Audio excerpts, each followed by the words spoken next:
Today we're going to be discussing how to use a water pump. All of our water pumps come in this plastic container, and they are assigned to specific workstations. On the outside, you will see that there is a mark for the water level, and it should not exceed that amount. Inside of the container, you will find that you have 2 hoses and 1 water pump. The hose that you connect to the water pump will be putting water into our system, while the other hose will help remove the water from the system and back into our station for recycling.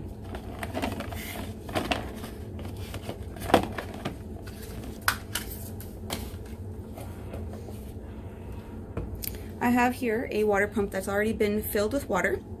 Now, prior to plugging in your system, you want to already have your pump submerged and your hoses set up. Typically, our water pumps are used with condensing units, so I'm going to show you an example of that today. Now, inside I have my water pump, and the hose that is connected to my water pump is going to push my water in my condenser, up the condenser, and out through the top, which is where we have our second one. So as you can see, I have both the cord for the water pump and the hose that pushes water into our system on this side, and it's covered. This is going to help that we're not going to have water splashing out. And then the part that has my water coming out is going in through the top through this pre-made hole. Most of the condensers that we use here at USF will already have this attachment. But if you were to receive one, such as this one, simply add the attachment for the hoses and continue attaching your hoses to there. All right, let's get started. So when plugged in, this will start automatically. We're going to see water push in here and out through the top. Should your setup be this way, we always want to have the water at the lowest end so it goes against gravity.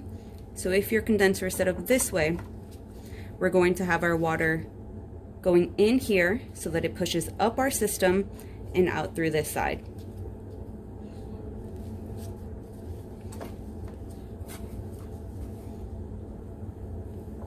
Okay, so we've set our condenser back up here one last time. My water goes in through the bottom, or the lowest point, up the system, and out from the highest point.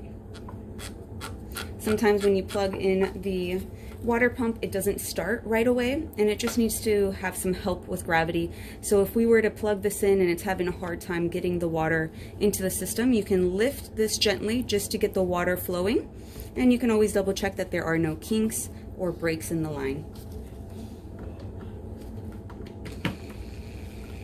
All right, so you hear that the pump is on. Let's try lifting it a little bit to see if that helps get it started for us. I can also see that I have a kink right here.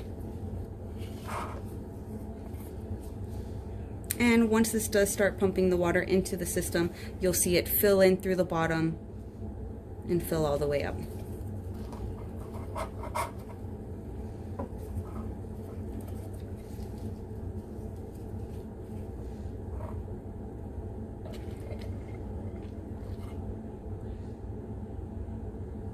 All right, so our unit is set up and it is working. I did have a few kinks in the line here that I'm still finishing getting situated, but we should be good there. When you are done using the system,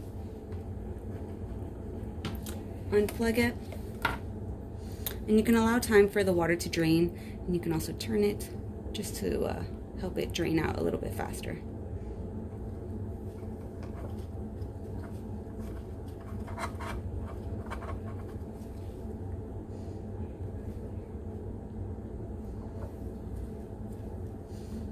Once you've allowed all the water to drain from the condenser, you'll remove your hoses, empty out your plastic container that has your water, dry it as best as you can, return the hoses inside of the system, and place the unit back inside of your hood.